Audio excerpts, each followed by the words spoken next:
On Monday, the Newseum added the names of 10 journalists to a memorial wall that lists more than 2,200 people who died or were killed covering the news between 1837 and 2013.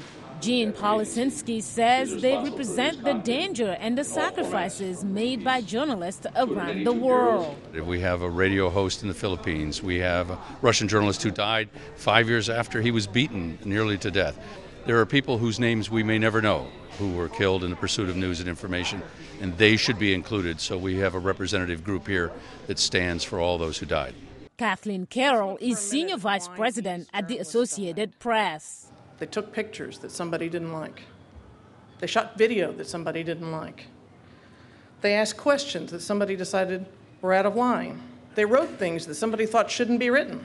Carroll says whether journalists are covering a distant land or their native soil, the root of their calling is to record world events and expose what some prefer to keep hidden. Mick Dean was one of them. The British cameraman for Sky News who was fatally shot in Egypt while covering clashes between security forces and supporters of former Egyptian President Mohamed Morsi. His widow and sons took part in the Newseum ceremony. Things like this really just help pinpoint and highlight the reasons why we were proud of him. And everybody, all the families and friends of the people who are on this wall should be proud, and just like we are of our dad.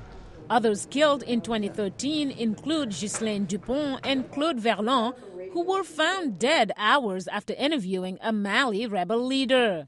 Rodrigo Neto, who was gunned down while covering police corruption in Brazil, and Fernando Solijan, who was fatally shot in the Philippines after receiving death threats. Polisinski says it's important to remember them all. Every day around this planet, journalists are risking their lives to bring us news and information. And each year, we hope this memorial is a reminder where, if no other place, the world will pause for a moment and remember what that role is and how dangerous it can be.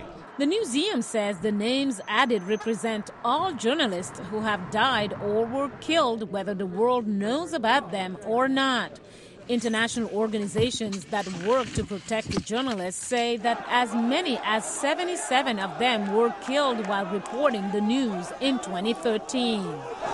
In Washington, Mariama Diallo, VOA News.